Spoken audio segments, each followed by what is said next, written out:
Magandang gabi po, ma'am. Baka gusto niyo pong bumili ng saging, ma'am, oh. Fresh pa, ma'am. Uy, gabi naman ha. Hindi pa ubos yung mga paninda mo? Oo, ma'am, eh. Ay, halika, pumasok ka na lang muna sa bahay namin. Bibiliin kayo lahat. Parang totoo pa, ma'am? Maraming salamat po, ma'am. Uy, maraming salamat po talaga, ma'am, ha? Oh my gosh, ma'am. Pero ma'am, parang pamilyar po kayo, ma'am. Kayo ba yung natitiktok, ma'am? Oo, ako po yun. Ayun na. Fan ako sa inyo, ma'am. Grabe, nakakatakot yung mga videos si ma'am na yung mga doppelganger sa inyong bahay, gano'n. Pero hindi naman siguro totoo yung mga multo at mga doppelganger dito sa inyong bahay, ma'am, no? Ma'am? Saan yun? Ma'am, paano kayo nakapunta dyan ng biglaan, ma'am? Ma'am, labas lang muna ako, ma'am, ha? Uy, aalis ka na, hindi pa nga kami nakabili.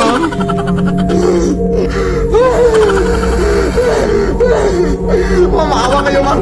O gusto niyo, ma'am, kainin niyo itong lahat ng saging hanggang mas true kayo, ma'am. Lead me, Lord. Hoy, pangit! Ano ba? Hindi ko naman kayo inaano ah! Wala lang! Feeling lang namin kailangan mo na ng ligo, sis. Nagre-remind lang kami, sis. Walang hiya kayo? Ipapakulam ko kayo! Go ahead! Hindi naman totoo yung mga yan. Aray! Hala, kuha na tayo ng buhok, sis! Kulamin nga tayo! Okay lang. Patay naman ang lahat ng buhok ko. Yan, epe. Oo nga naman. Kung gusto mo may pa-extra pa, oh. With free balakubak na yan. Kainin mo. Tara nga. Dahil kulamin mo nga to. Ha? Alam mo namang tumigil na ako sa pangkukulam, ano bang ginawa nila? Bakit gusto mo silang kulamin? Binuhusan ba naman ako ng tubig na eh? Sabay-sabing kailangan ko na daw maligo. Totoo naman siguro yun na. Buti nga sinabihan ka pa nila. Kulamin mo na! Akin na yung mga malika.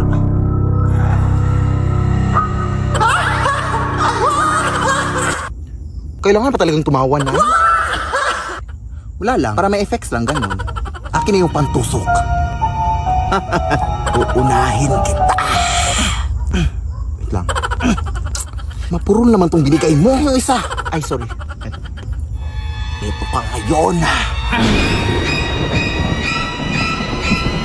Uy, sino to? Hoy, anong ginagawa niyo dyan? Nag-aadik kayo, no? Nag-aadik kayo. Hoy, kutang nga wala. Ha? Tatawag nga ako ng pulis. Nak! Takbo na! Lead me, Lord.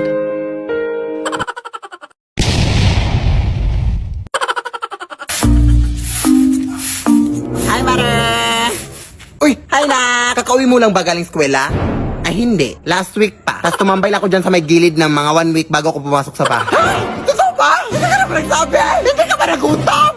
Bobo talaga, oh. Naniwala naman. Siyempre, kakauwi ko lang. Ganun ba? Kamusta naman klase mo? Uy, Diyos ko na, nakakapagod. Eh, kawawa naman itong anak ko. Napagod ka? At dahil pagod ka? Oh, ayan, walis. Inisin niya lahat ng kalat dyan bago ka pumasok sa bahay.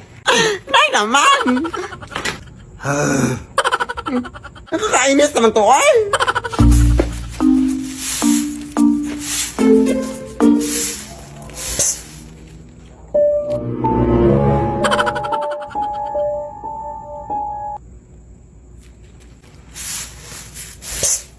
Hoy, kung sino ka mang bastos dyan na. Te, anong ginagawa mo dyan, te? Wala ka pang ligo? Ah, pwede ka naman maligo dun sa amin, te.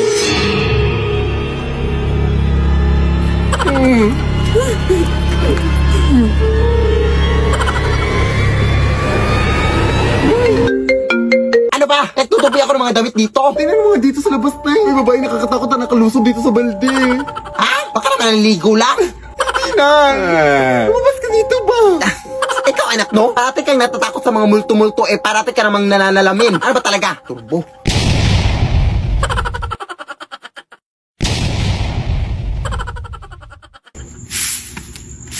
Kawawa yung babae dun mo. Kaya nga, nakakatakot. Uy, mga chismosa. Sino ba yung sinasabi niyong inatake? Ay, may babae dun din na inatake. Hindi na nga daw na isalba, eh. Ha? Anong kulay ng suot niya? Naka all black siya, te. Tapos may dalang puting bag. Tapos short hair din siya. May picture ba kayo?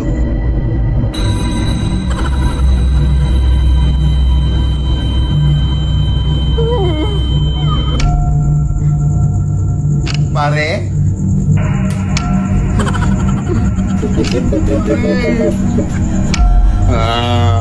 Mari, maawa ka sa amin.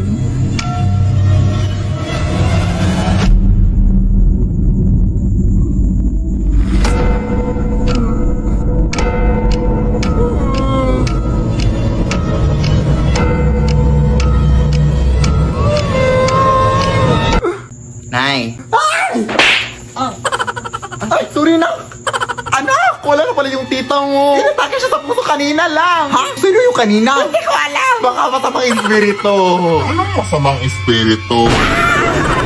Lumayas ka dito! Gusto ko lang naman kayong bisitahin. Huwag ka dito bumisita! Mas masarap bumisita doon sa kapitbahay namin! May free wifi sila tapos may tira-tira pa sila sa Noche Buena! Lead me, Lord.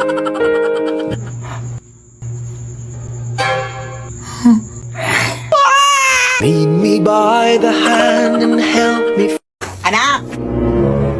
May bagong banig na ako na nabili. Anak ko, pambalik dyan sa lumang banig natin. Ah, saan mo yan nabili na? Nabili ko to doon sa may antique na tindahan, anak. Oh, ayan naman na yun. Alam na mga lumang mga gamit yung binibenta rin sa antique na tindahan, na. Bakit ka doon bumili? Baka may multo na naman dyan. Ito lang kasi afford ko, anak. Pero, bakit napaka-reklamador mo, ha? Ikaw nga itong binilhan ko ng bagong banig. Ikaw pa itong napaka-reklamador. Eh, bakit hindi ka na lang magpasalamat? Hindi kita pinalaki ng ganyan, ha? Tanggapin mo yan, oh. Paka-OA mo, ha?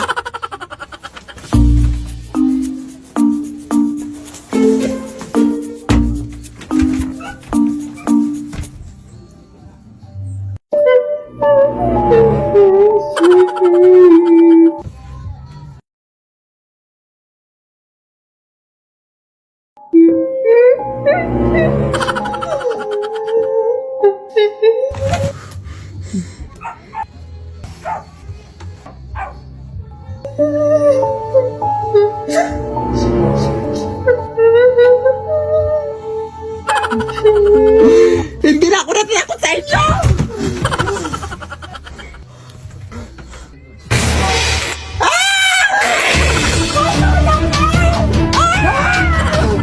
Sabi ko na sa'yo na eh! Sabi ko na, pakaligas na kulakot mo na!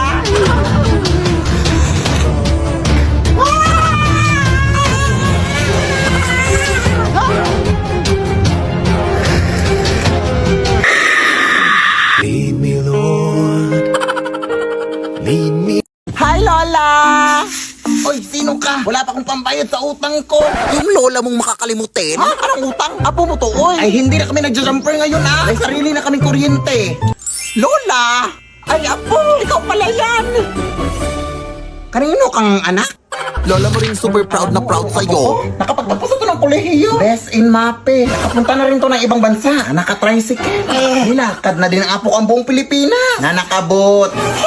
At nakipagsuntukan na rin to sa mga tigre at oso. Hindi mawawala mga horror stories. Matulog na kayo. May white lady dito.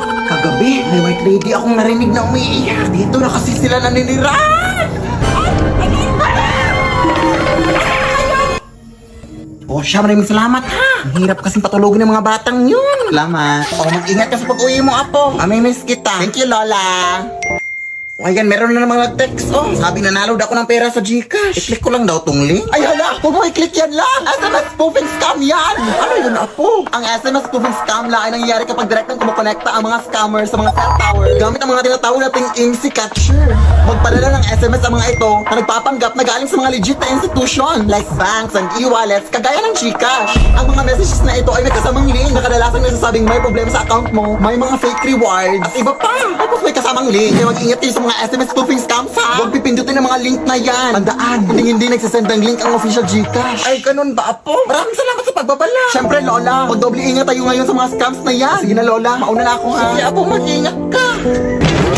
Ayun na, nakaka-cellphone mo yan.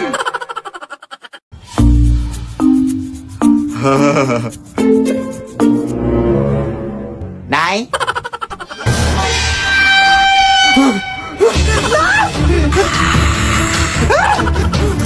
Tawagan mo ulit yan. Wala yun ay mas phone na dito sa corridor natin.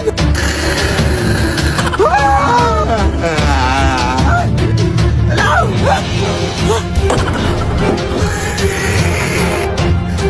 Tatakas ka pa, ha? Go!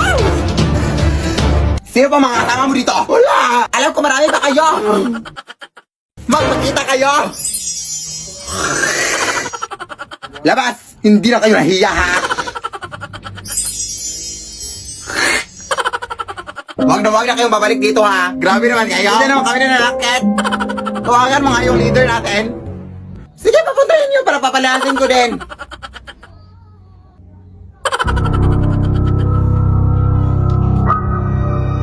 Yan na yun? Easy lang to, oy. Hoy, maayos man yung mukha mo, pero hindi mo kami malinila. Kita mo yung tunay na anyo mo.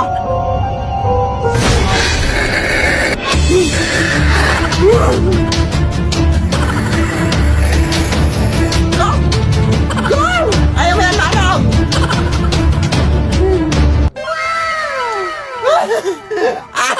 O, di ba, di ba? Ano sa inyo?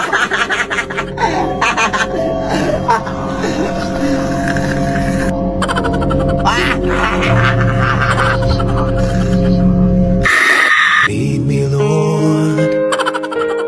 Ala, excited ako magtanim dito sa bukid, Nay! Ano bang itatanim natin, Nay? Sama ng loob. Siyempre, mga tanim, mga plants. Ano pa ba? Ito naman, sobrang mainitin yung ulo. Saan ba tayo magtatanim dito? Diyan sa leeg mo. Mga nasa 2 meters naman ata yung kapal ng libag sa leeg mo. Mamaya ka na nga mag-uwi-uwi dyan, anak. Puntahan pa natin yung lulo mo. Ah, sige, sige. Ano, dito na pala tayo, oh. Magmano ka muna sa Saan ako magtatanim, lo? Sa semento. Try mo magtanim sa semento. Tingnan natin kung hindi magbalik-balik yung mga kamay mo kakahukay. Siyempre, doon sa palayan. Yes, pupunta na ako, lo. Pero mag-ingat ka, Apo. Ha? Bakit po, lo? Madaming magsasaka na kasi ang mga nawala dyan sa palayan. Saan sila pumunta, lo? Sa langit, lumipad sila. Siyempre, di ko alam. Ang tanging alam ko lang, Apo, ay parang may scarecrow daw na nabubuhay dyan. Tapos kinukuha yung mga magsasaka. Ay, Nay! Uuwi na lang pala ako, Nay! Doon na lang ako magtatanim sa kwarto! Hoy, hoy, hoy! Ginusto mo to. Pagpatuloy mo para makatulong ka rin dito sa bukid. At saka huwag ka maniwala dyan sa lulo mo, oy. Tinatakot ka lang yan.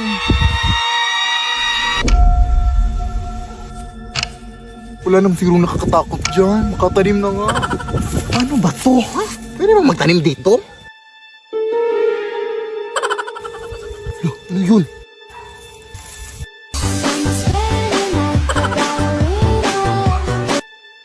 Ay! Tabi-tabi po, nagtatanim lang po. Saan yun napunta?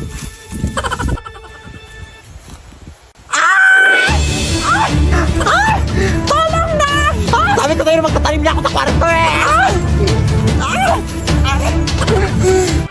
Wawa ka sa akin, kuya! Gusto ko ikaw na lang magtanim, oh. Kaliit na yan, mabilis na lang yan. Lead me, Lord. Babe, salamat dahil dinala mo ko dito sa dagat, ha? Sobrang tagal ko na talagang hindi nakaligo ng dagat. Ay, kahit sa bahay naman, hindi din ako naliligo. Salamat talaga, babe, dahil dinala mo ko dito. Eh, nag-request ka eh. May magagawa pa ba ako? Sige na nga, kumain na tayo para makaligo na. Beware of mermaid! Ay, halabi! May mga sirena pala dito! Lo, ang uwi. Balita ko kasi, babe, kumakanta ng mga sirena para akitin ng mga lalaki. Baka maakit ka. Ewan ko sa'yo, babe. Uy, gutom lang yan. Kumain ka na. Oo nga. Paabot nga naman, babe. Uy, teka lang, babe, ha? Mabibihis pa ako para makaligo na. Oh. Teka nga, naiiyak ako. Hindi pa pwedeng umigo dito.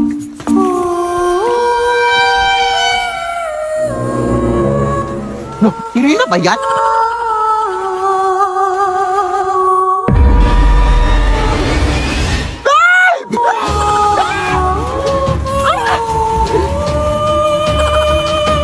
Ilaban mo ang asawa ko!